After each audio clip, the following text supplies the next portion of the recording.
चलते फिरते एक बाप की ही याद रहे और कुछ देखते हुए भी दिखाई न दे, ऐसा अभ्यास पक्का करने की, एकांत में अपनी जांच करने की कि हमारे में दैवी गुण कहाँ तक आए हैं। ऐसा कोई भी कर्तव्य नहीं करने की जिससे सत्य परमपिता परमात्मा की निंदा हो। बुद्धि में ये अभ्यास पक्का करने की कि अभी घर जाना है और फिर अपनी राजधानी में आना है।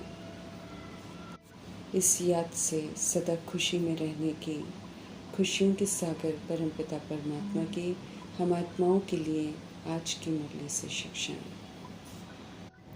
संगम युग में हम सब प्रभु का बनकर निरंतर सेवाओं पर हैं। फिर चाहे वो स्व की सेवा हो, लौकिक की सेवा हो, अलौकिक की सेवा हो, विश्व की सेवा के निमित्त हैं। बाप समान विश्व कल्याणकारी शुभ भावना शुभकामनाधारी बनना है। उच्चतम सेवा कराने वाले ऊंचे से ऊंचे परमपिता परमात्मा हैं। इसलिए विधियां युक्तियां बताते रहते हैं जिससे सेवाओं में नवीनता आ जाए और सेवाएं सफल भी हों। वरदाता परमपिता परमात्मा का वरदान है, सेवाओं में शुभ भावना की एडिशन करो तो शक्तिशाली फल की प्राप्ति होगी। सफलता मूर्त भव का वरदान प्राप्त कर लेंगे।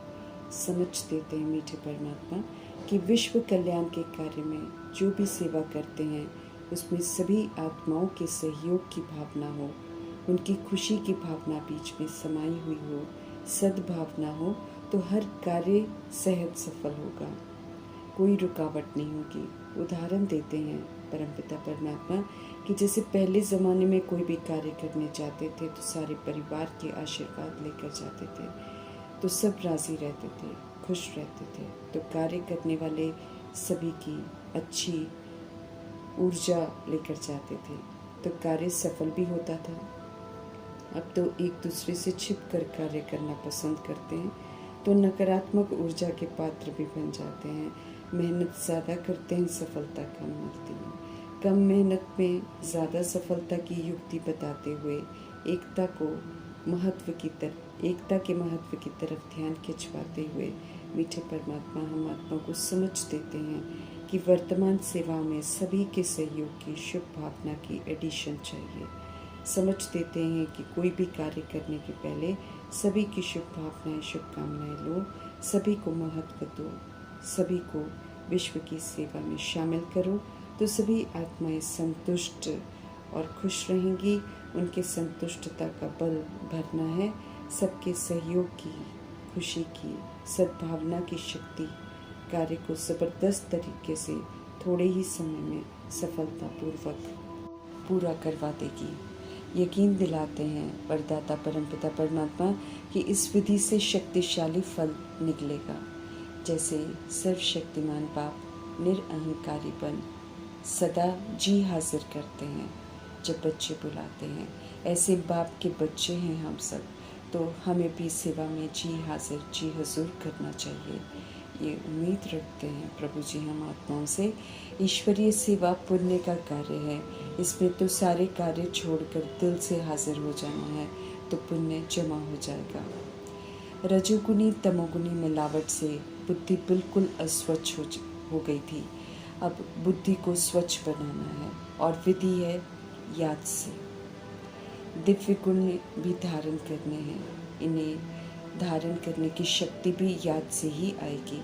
इसलिए सत्यता और दिव्यता की सभ्यता सिखाने वाले वंडरफुल टीचर परमपिता परमात्मा समझ देते हैं कि एकांत में बैठकर अपने आप से पूछो कि कितने दैवी गुण आए हैं। समझ मिली है कि यथार्थता, गुणग्राहकता, परोपकार, निश्चिंत, स्वच्छता, साहसी, न्यारी, दृढ़ता, संतुष्टता, प्रसन्नता, ईमानदारी, जिम्मेवारी, अनुशासन, सरलता, गंभीरता, निरअहंकारी, स्फूर्ति, अहिंसा, दूरदर्शी, निर्भयता, सहयोग, उदारता, शुभ भावना, सम्मान, नम्रता, त्याग, अंतर्मुखता, हल्कापन, सादगी,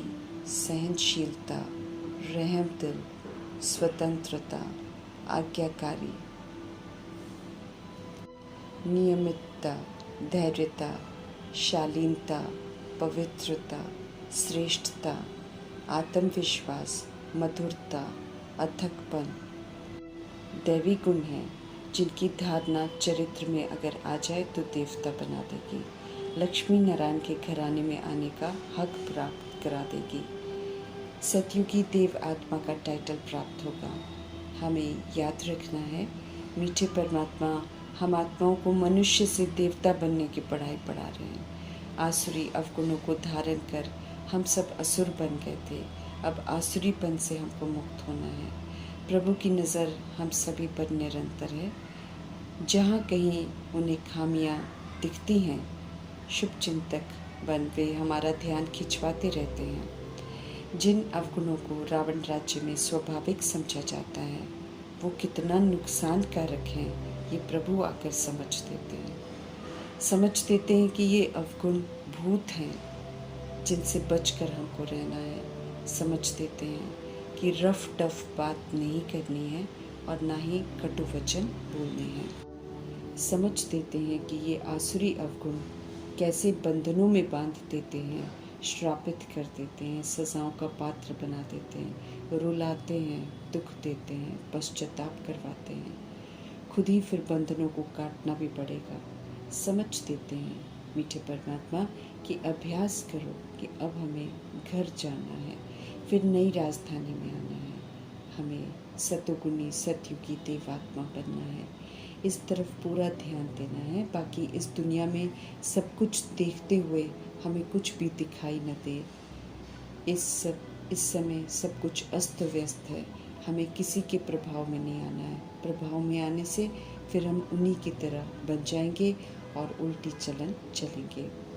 याद रहे कि शरीर छोड़ अब हमें घर जाना है, पुरानी दुनिया ख़त्म होने वाली है, इसको भी भूलना है, ये अभ्यास करना है। अभी कर्म भोग की खिटपिट भी शरीर में आनी है, उसके प्रभाव में भी हमको नहीं आना है, उसे भी कोशिश कर भूलना है, दुनिया को भी भूलना है, छोड़ना है सब कुछ, हमें घर वापस जाना है। इसलिए सुबह खुद को पक्का कराने का ये अभ्यास करना है और अच्छे कर्म श्रीमद् प्रमाण करने पर पूरा ध्यान केंद्रित करना है। सभी के साथ दिव्यता का व्यवहार करना है, अशरीरी होकर देह के भान से ऊपर उठकर शारीरिक तकलीफ़ों को साक्षी होकर चुकता करना है। जो कुछ भी दिखाई दे रहा है वो मृत तृष्णा है, अभी है, थोड़े समय बाद नहीं होगा, तो जैसे कि कुछ है ही नहीं। अब हम आत्माओं को घर जाना है, अच्छा बनकर जाना है, अच्छी दुनिया में आना है, जाना है और आना है, इसे पक्का करना है। ऊंचे बाप के बच्चे हैं, हम सब ऊंचे धाम के हैं। अनादि आदि विशेषताओं को धारण कर फिर से चरित्रवान बनना है, जाना है, आना है, इस खुशी में रहते हुए याद में रहना है। फिर ऐसे में शरीर के रोग जो तंग करते हैं ना, वो भी बाबा कहे ऑटोमेटिकली ठंडे हो जाते हैं। पुरानी दुनिया को भूल हमें स्वीट होम में जाना है, याद की यात्रा पर रहना है, प्रभु चिंतन, ज्ञान चिंतन, स्वचिंतन करना है, अर्थात याद की यात्रा पर रहना है। सही मार्ग दिखा रहे हैं सत्य परमपिता परमात्मा, उस पर चलना है और स्व के साथ सभी का कल्याण करना है। हम आत्माओं का कर्तव्य है, सही मार्ग पर चलेंगे तो हम सब लायक बनेंगे, फिर कल्याणकारी परमपिता परमात्मा के संग चलेंगे। ऊंच बनने का पुरुषार्थ हमें करना है। 63 जन्मों में धारण की हुई बुराइयां इमर्ज होती हैं, तंग करती हैं, उन्हें नहीं यूज़ कर माया को जीतना है। कर्मों के हिसाब किताब भोगने हैं और कर्मातीत बनना है। माया के तूफानों से हमें बिल्कुल डरना नहीं है, युद्ध के मैदान में अचल अटल रहकर जीत प्राप्त करनी है। प्रजापिता ब्रह्मा की तरह हमें भी अपना ब्रह्मापन अपने लिए स्थापना करनी है, ज्ञान को समाना है, धारण करना है, फिर विष्णुपन प्राप्त हुए ज्ञान को शक्तियों से सेवा कर पालना के संस्कार धारण करने हैं। शंकर बन दे अभिमान से मुक्त, देही अभिमानी बनना है। नष्ट मोहा स्मृति लब्धा बनना है, फरिश्ता बनना है। कर्मातीत अवस्था हमें बनानी है। हमें ध्यान इधर देना है तो फिर आसुरी अवगुणों से हम मुक्त हो जाएंगे। पावन बनना है, वर्षा लेना है, पापों को दग्ध करना है, बाप को याद करना है, स्व को सुधारना, इस प्रति पूरा अटेंशन देना है। परमात्मा संदेश देना है सभी को कि आप आत्मा हो, परमपिता परमात्मा बाप है, अब उन्हें याद करना है, पावन बनना है। आत्मा भाई भाई के भान में रहना है, विकार को एकदम छोड़ देना है, पूरा हमको आस्तिक बनना है, सिर्फ उन्हें याद करना है। उन्हें भूलने से भूलें होती हैं, याद करेंगे तो फिर हम सर्व गुणों से संपन्न बन जाएंगे। उन्हें भूलने से दैवी गुण धारण करना भी भूल जाते हैं और आसुरी अवगुणों के वशीभूत हो जाते हैं। देह अभिमान से हमें खुद को मुक्त करते ही अभिमानी बनना है। जितना हम याद में रहेंगे, किचड़े से मुक्त होते जाएंगे। बाप आए हैं, स्थापना हो रही है, उसमें हमें मददगार बनना है। ये बातें बुद्धि से न खिसके, इसका ध्यान रखना है। अपने को आत्मा निश्चय कर, अब आत्मापन सब कुछ करना है। स्पष्ट कर रहे हैं मीठे परमात्मा कि अगर हमने दैवी गुण धारण नहीं किए तो फिर 100 गुना पाप हो जाता है, जिसका फिर दंड भोगना पड़ेगा। सत्यता और दिव्यता की सभ्यता से व्यवहार नहीं करते हैं तो सच्चे परमात्मा की निंदा कराते हैं, फिर सचखंड में ठिकाना नहीं मिलता है। फरमान है प्रभु जी का कि बहुत मीठा बनो, वाणी में मधुरता हो, प्यार से हर बात समझानी है जैसे प्रभु समझाते हैं। पाठ जो प्रभु पढ़ाते हैं, हम आत्माओं को उसे अच्छी रीति पढ़ना है। क्या करने को कहा जा रहा है याद रखना है और उसे अमल में लाते हुए हमें अच्छे संस्कार अवधारण करने हैं, तो बुरे संस्कार निकल जाएंगे। हम आत्माएं स्वच्छ बन जाएंगी, देह का भान उतर जाएगा और फिर हम सजाओं से बच जाएंगे, इज्जत से घर जाएंगे और फिर इज्जत से सृष्टि रूपी ड्रामा में आएंगे।